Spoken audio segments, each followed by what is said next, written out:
Tricology family, and welcome back to another episode of the Tricology News Talk. And today we got some new stuff to talk about for today. Some of them are very surprising, some of them are newses and that you might be looking forward to. So let's waste time. Let's get into it. So first off, we're gonna talk about all the new July release movies that's coming out this month. Starting with this week, that's already in theaters right now for the 4th of July, the weekend, is The Minions, The Rise of Gru. Now, it is the sequel to The Minions, which is the prequel series to the Despicable Me of a franchise. Now, I love the first Minions. It was great. And yeah, because everybody loves the Minions because they got their movie and it kind of tells the story of how they met Gru before we got to the Despicable Me main story. So I'm pretty much loving that. Now the story in this sequel here is that now with the young Gru along with the other Minions has to face the vicious crew of the Vicious Six. So they go to some hell, including a martial arts teacher and some other sources to defeat the Vicious Six. So this is pretty good. And the only time I would watch like these type of movies is when there are no kids around, because I hate to say it, because nowadays kids don't know how to sit their butt down, and the parents know how to take their damn control of their damn kids. So I'm just gonna wait out until it comes out. I think it's probably gonna come out on Peacock because this is a Universal movie. I'm pretty sure it's gonna come out on Peacock. So I'm just gonna wait out a couple days to watch this movie when it comes out on Peacock. But I'm still looking forward to watch that movie. Now, for this week coming up, you guys already know, and you guys already excited for it, that on July 8th is Thor: Love and Thunder. It is the 4th movie of the Thor series in the MCU franchise. Now, Chris Hemsworth returns as Thor. Jade returns, but now she is the mighty Thor. We got the Guardians of the Galaxy in there, and now Thor and his crew is now facing a new villain in Gore the Butcher, played by Christian Bale. Man, if you guys love Thor Ragnarok, you guys are gonna love Thor: Love and Thunder, based on the reception and a lot of positive reviews I've been seeing. So I can't wait for this movie to come out. I'll be there on opening day, and remember to watch this movie. So next up we have is another animated film that's coming out on July 15th, and that is The Paws of Fury. Now this comes from Paramount / Nickelodeon. So this is a tale of a dog, and he gets some help with to be a samurai. So this definitely looks promising. And when I saw the trailer, this could be a funny kids movie. So again, I expect this movie to come out on after it's had his days in the theaters as a theatrical release. I feel like it's gonna come out on Paramount Plus. So I'm gonna wait out on that one until it come out on Paramount Plus to watch that one. But again, this looks pretty good. And so after that, on July 22, we got another project from Jordan Peele. It is called Nope. Nope. Nope. Yeah. So that's the one word that people say when they see something about to go down, and it's like some crazy stuff. They were like, nope, turn that way. So this is a very interesting project. Now this movie stars Daniel Kaluuya, Keke Palmer, and they play as farmers. And after what happened to their father, there's something suspicious coming out of the sky, and it could be a alien invasion. So they hire some like a tech crew to set up cameras so that when the aliens come out again. So I'm definitely looking forward to this movie, and the last recent films that Jordan Peele did with Us, Get Out, and Candyman, man, I can't wait for that. And definitely Nope was part of my top anticipated horror film, so I can't wait for this movie to come out. And then lastly, on July 29th, another DC project is called DC League of the Super Pets, and one of the voices led by Dwayne Wade Johnson and Kevin Hart. So so all the superheroes that you know from Superman, Batman. So this is their animal counterparts, their friends. So again, I'm gonna wait out until this come out on HBO Max.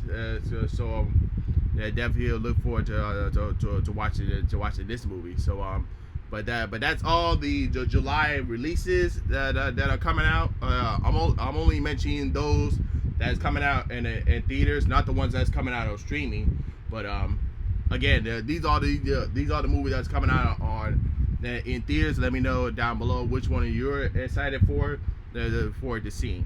But now moving on to our next topic is that WWE signs Logan Paul and MMA fighter Valeria Loureda. Sorry if I pronounce your name, but Logan Paul was a surprise because if you guys didn't know, Logan Paul appeared at WrestleMania. He did a match teaming up with The Miz against Rey Mysterio and his son Dominic Mysterio, and they got Logan Paul and The Miz got the win. Now, I was very skeptical at first when Logan Paul was signed into WrestleMania, but when WrestleMania came, he absolutely nailed it.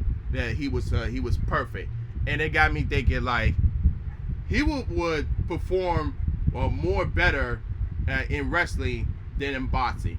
I should know because I was there when he fought Floyd Mayweather in Miami. I mean, he got a couple of shots in the first 3 rounds, but after that, he was done. I'm sorry, he was done.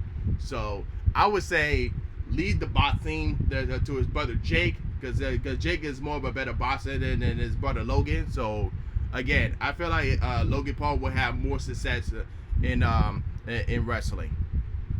And I got news pertaining to the story on Friday with WWE signing Logan Paul. Logan Paul is officially back after signing a WWE contract earlier this week.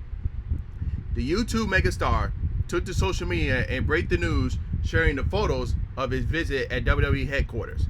Paul did not waste the opportunity to deliver a message to The Miz following their run-in at WrestleMania. Paul teamed with the A-lister at the Showcase of Immortals, only to have Miz drop in with the skull-crushing finale following their win over the Mysterios. At the speculation that they might once again team up, Paul made it clear that he's out for payback at SummerSlam. And it even took to Twitter and said YouTube megastar Logan Paul signed his WWE contract and delivered a message to his former A-list tag team partner The Miz ahead for SummerSlam. Now, in terms of Logan Paul's WWE contract deal, he signed to a multi-year deal that allows him to appear in every pay-per-view / premium live events that's happening with WWE and throughout I think 2023 or 2024. That's how long this contract is, and he'll have TV appearances that based on a certain storyline that's going on. But he is expected to appear in every pay-per-view / premium live events coming up. So that's what's a part of his contract. I don't think he signed to rise any on live TV. So I don't think that's part of his contract. So he'll probably just make appearances on TV again based on the storyline. But other than that, he only scheduled to wrestle on premium live events at pay-per-view events. So that's Logan Paul's contract in terms of with WWE. So and other than that, MMA rising sensation Valeria Loureda announced that on Friday as well on the Ariel Irani show MMA Hour that she has officially signed a contract with WWE. altercation known as the Master for her in-ring skill. The 23-year-old compiled a 4-1 MMA record in Bellator while fighting in Bellator.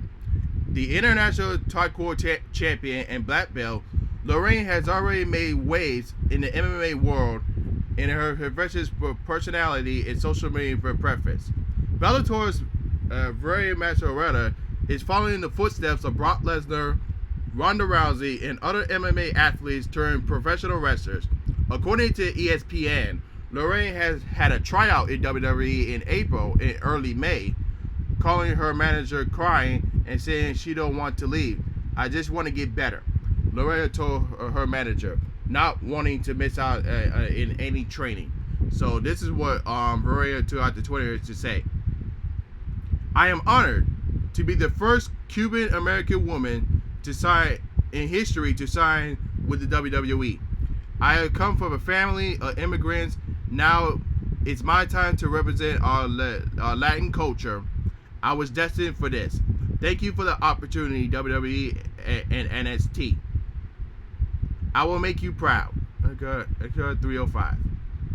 So I'm excited for her, and I hope she starts in NXT so she can get a slow start in NXT and work her way up to be a big star in NXT before she goes to the main roster with other talent. So I definitely see a good hopes in her future, and I hope she sees, and I hope WWE don't miss out an opportunity to make her look good, because I don't know what to say, because sometimes WWE miss out an opportunity to make wrestlers look good, but they just end up failing.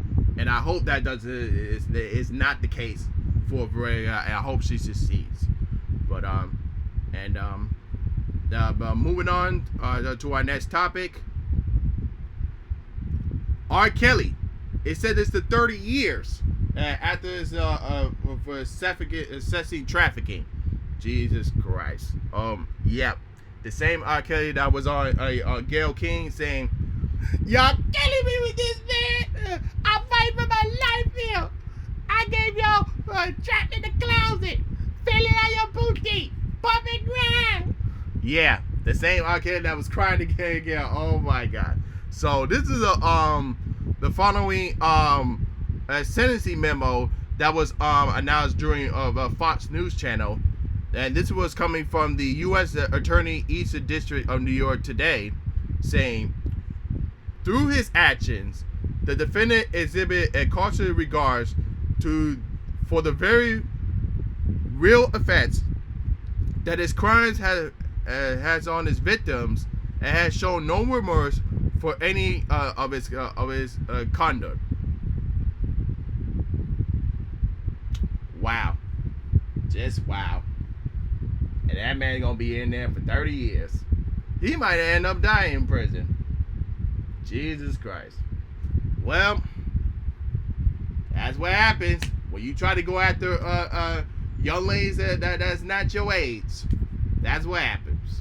But it is what it is. But let's just move on from that, and let's get into some other news, shall we? So, let me see the notes here. So, Stranger Things has crashed Netflix. Oh my goodness. Of course it was gonna crash. Oh my God.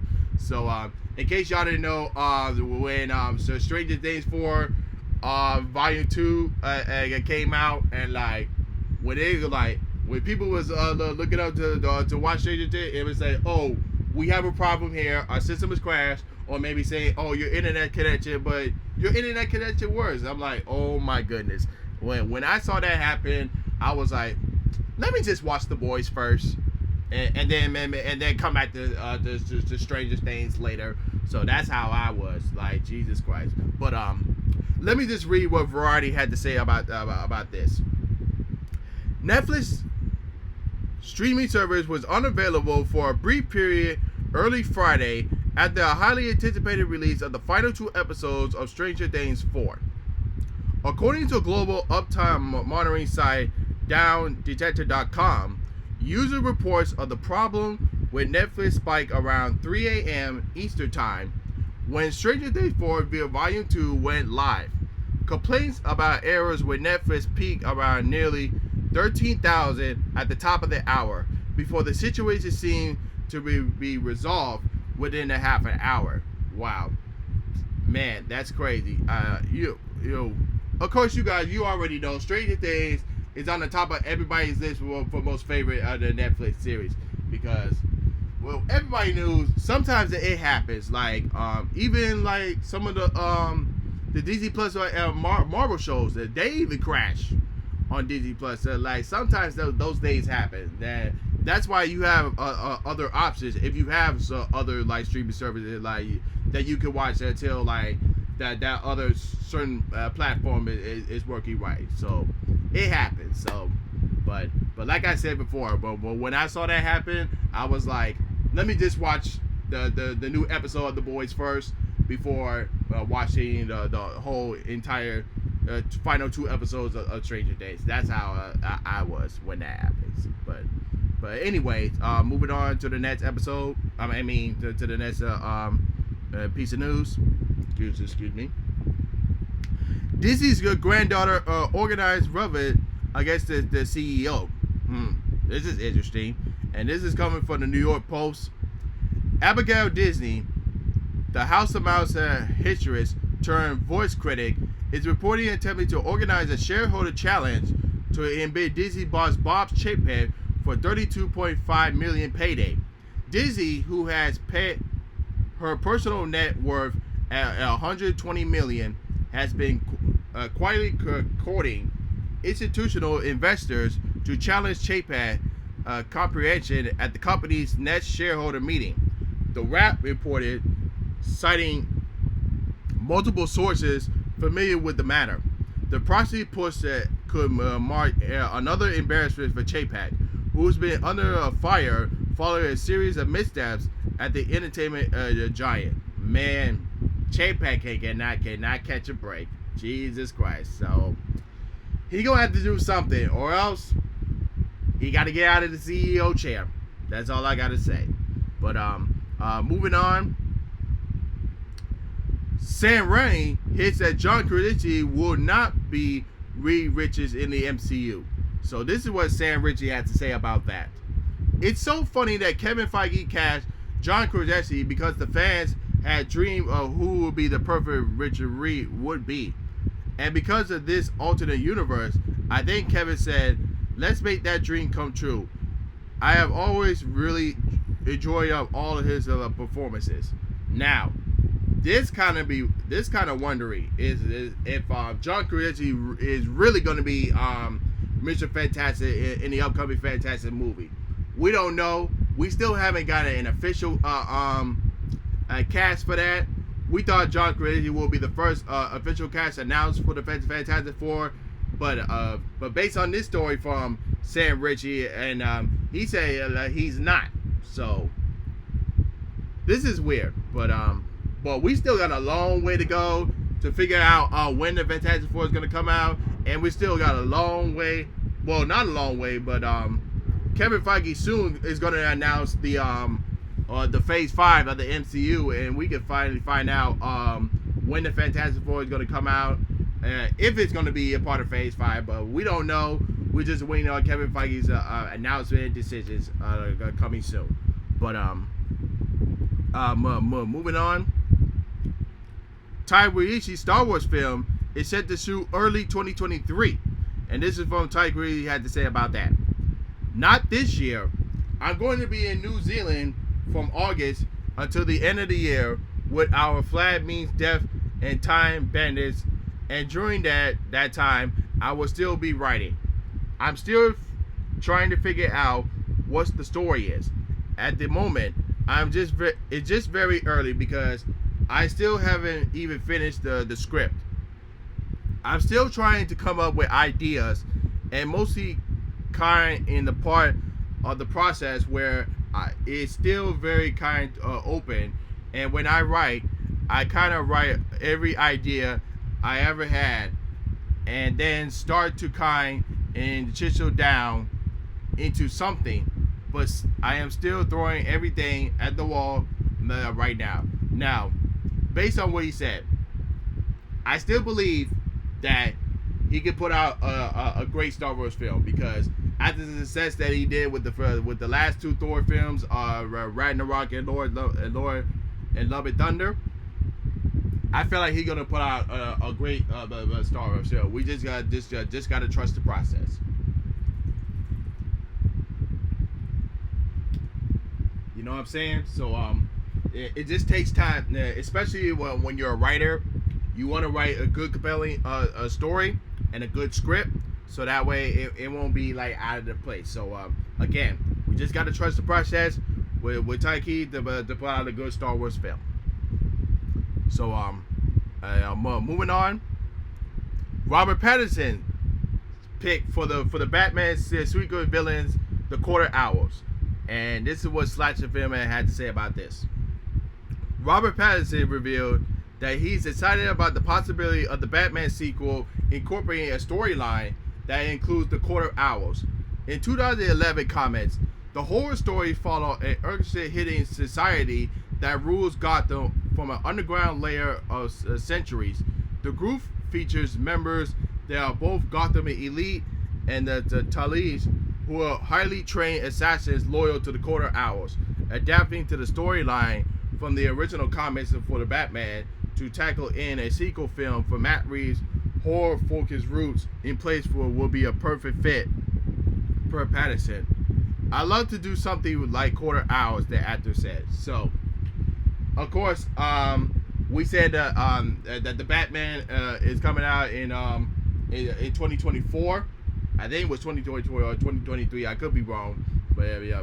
But I'm excited to see who will be playing the Quarter Hours, and the Robert Pattinson didn't mention in his pick of who you think should be in the Quarter Hours, but I trust Matt Reeves to pick the perfect people to play the Quarter Hours. Well, but we just had to wait and see in the coming months to see what's the development plan for the Batman 2. Moving on, Warner Brothers is leaving The Flash out of their Comic-Con panel, and this is what the Hollywood Reporter had to say. As for what Warner Brothers theatrical division will bring, those plans are still being hashed out. According to multiple sources, the studio has a number of DC films due out later this year, including DC's League of Super Pets, Black Adam, and Shazam! Fury of the Gods, which is opening in July, October, and December respectively. These all could make appearances. Movies that are opening in 2023, such as The Flash, Aquaman 2, and Blue Beetle. Oh wait, sorry, hold on. Movies like the Flash and the Blue Beetle will not have panels. So, but Aquaman 2 could have a presence in the panel, but they never mentioned it. But regardless of the presence, as they are concerning too far out of any panel that could have a meaningful impact. So again, I understand the Blue Beetle because it's not they still in process. They still have a long way to go with the Blue Beetle. But now the Flash, we've been talking about the Flash in past episodes, and we've been talking about Ezra Miller and stuff like that. And I haven't mentioned there was a rumor that the Flash might not be a theatrical release anymore. It might go straight to HBO Max, but we don't know what's going on and all that stuff. But now they haven't mentioned Aquaman 2 because the whole situation with Amber Heard as well. But I don't know what's going on. But leading on to the Flash, we know that that's the first DC movie coming out in terms of in 2023. Now, I don't know what they're gonna do. We're still waiting on news what's gonna happen. But If anything happens, I'll keep you guys informed on that.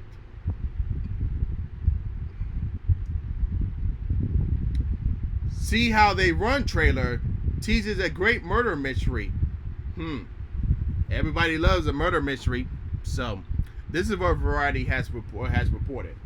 Searchlight Pictures has pulled back a curtain on See How They Run, the production company upcoming murder mystery starting a detective duo played by Sam Rockwell and Sam Ronan. The film opened in theaters on September 30th.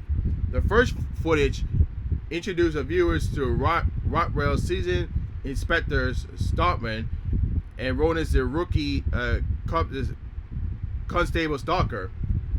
The pair team up to solve a murder most foul in London's West End theatre district during the 1950s, investigating the sea under the belly of England's glamours of artists and turning over and leaning of brash and creative suspects. So the story looks very interesting, but I'm just wondering if the movie itself will be any good. So that's all I'm want to know about.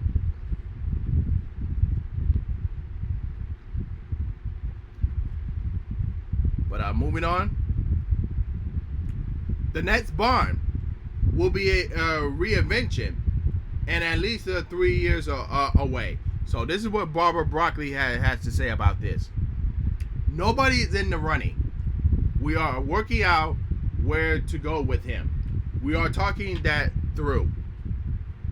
There isn't a script, and we can't come up with one until we decide how we are going to approach the next film, because really it's an individual Bond, and we are reinventing who he is and take that time. I said that filming is at least 2 years away, so I'm really excited to see who they will pick the next Bond. But a lot of people say it could be Tom Hardy. A lot of people say it could be Henry Cavill. A lot of people say it should be Idris Elba. But we don't know. We just have to wait in the next 2 years. Wolverine in Deadpool 3 suspensions soar at the Jackman's tweet on Twitter. So this is what the direct had to say about that. Suggestions: it's going to be someone short at this time. So maybe a Zach Gillespie and Pat Olsen, someone like that. I don't know. Look, we don't have any inside information on that. Even if we did, we couldn't share it. But we don't. I would honestly go more in a undiscovered person, because Hugh Jackman was reasonably undiscovered the first time. And I think there was an international booking on he is so tall, or he doesn't look right, or what is this Australian thing. I think that if they were playing their cards right, they probably should make it someone we had never seen. Woodruff added that thrust should be placed in the capable hands of Marvel Studios president Kevin Feige. Oh, don't worry. They'll play their cards right. You know Kevin Feige. He knows what he's doing over there. He doesn't need any of our opinions. Now, like I said before, the MCU is in the multiverse era. So, anything can happen. We just have to wait and see.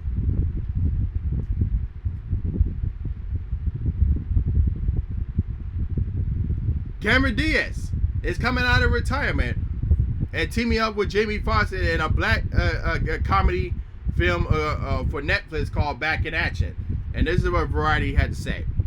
Cameron Diaz is officially out of retirement.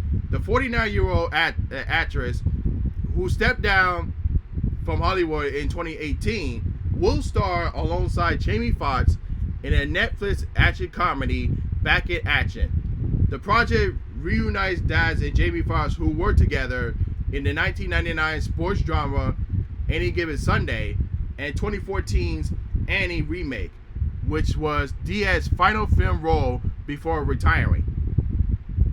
Fox made an announcement on Twitter sharing an audio from a phone call from Diaz, who can't seem to find the words to tell the world that she's returning to the silver screen.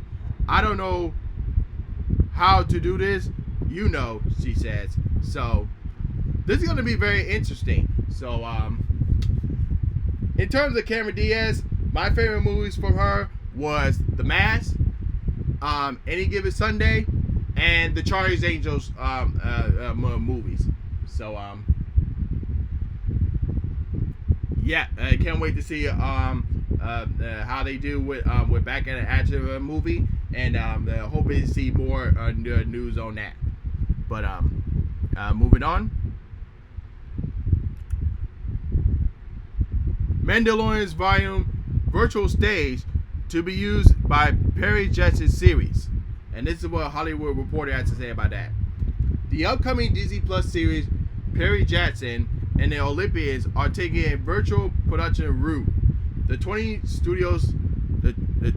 Century Studios television series, based on Rick Riordan's best-selling novels, who has started production in Vancouver, and will be the first project to be made in industrial light and imagine newly built stagecraft LED stage, which features a 95-foot LED screen. With IML stagecraft technology, we allow filmmakers to design, light, and shoot a digital world that they will be in a practical world, all integrated in front of the cast and crew on stage, says Chris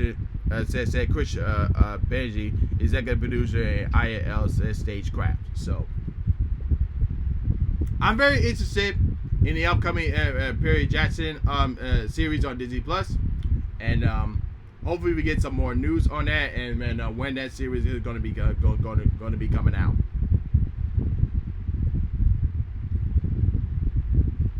Larry Hattie pays $7 million for cut the Thor and Love and Thunder scene, and this is what Variety had to say. Game of Thrones star Lynn Hattie has been sued for $1.5 million by our former UK agency Tricology over underpaid commission fees relating to a number of projects, including the upcoming film Thor: Love and Thunder. Tricology, which rebranded as a YMU in 2020, claims that Hannah owes the agency at least $500,000, equally to 7% of her fee for her earnings for the Marvel movie. Variety can confirm that Haley does not appear in the final cut of Thor: Love and Thunder, which stars Chris Hemsworth and Natalie Portman. The film is set for release this week. So I don't know what's the deal there. I don't know what her character was gonna be, but hey. But moving on. Tim Allen says that Lightyear has no connection to Buzz, and this is what Screen Red has to say. There is really no Toy Story Buzz without Woody. I'm sure it was the idea. I am a plot guy. If it was done in 1997, it would seem to be a big story, a big adventure story. And as I see it not being a big adventure story, it was a wonderful story. It just didn't seem to have any connection to the toy. It has no relationship to Buzz. There was just no connection. I wish there was a better connection. Now, when they first did the animated series and movie spin-off of Buzz, that actually had a connection to the Toy Story franchise. Now, Lightyear did not, because I understand where Tim Allen is coming from according to the story. Now, Lightyear I could go on and on and tell you what's going on with Lightyear and all that other stuff, but you guys already know what's going on, so I ain't got to tell y'all much about it. But again, I'm in the boat, agreeing with Tim Allen here. It didn't really have nothing connection with Toy Story and Lightyear, even though it is kind of spin off, but it just didn't really have that much connection to it. But lastly for today, Warner Brothers plans The Flash to be released at theaters as it is. And this is what Variety had to say. As for Miller's future as a movie star, it's unclear whether they will continue to perform as the Scarlet Speedster in future projects. But Warner Brothers is still committed to release its $200 million budget tentpole, The Flash, in theaters in June 2023. According to sources with the knowledge of the project, the film simply cost too much for the studio to scrap entirely and reshoot with a new actor in Miller's role. It simply costs forever because the actor is in virtually every scene. Also, the film likely can generate the revenues it needs to turn the profit without reversing a theatrical run. So putting the movie directly on HBO Max is unlikely. So I understand where they're coming from, but it's just the only thing we're very concerned about when they do the press release and all that other stuff is Ezra Miller going to be there. So that's the only thing that was our concern about. We don't care if it still be a theatrical release. We don't care about that. We just love to see it in the theaters. We were just concerned about the press release and also the red carpets and all that other stuff. Where, especially with the press going to be asking Miller a lot of questions due to his troubles. So that was what we was only concerned about.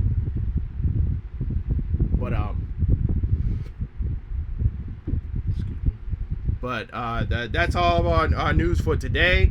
If you're watching on YouTube, don't forget to like, comment your thoughts and your opinion, share, subscribe, and hit the notification bell when new episodes are uploaded. And you're listening on Anchor, Spotify, Google Podcasts, and Apple Podcasts. Don't forget to follow there. And don't forget to go to the YouTube link in the description below and post your comments there. But other than that, this is Trico, and I'm signing off. Peace.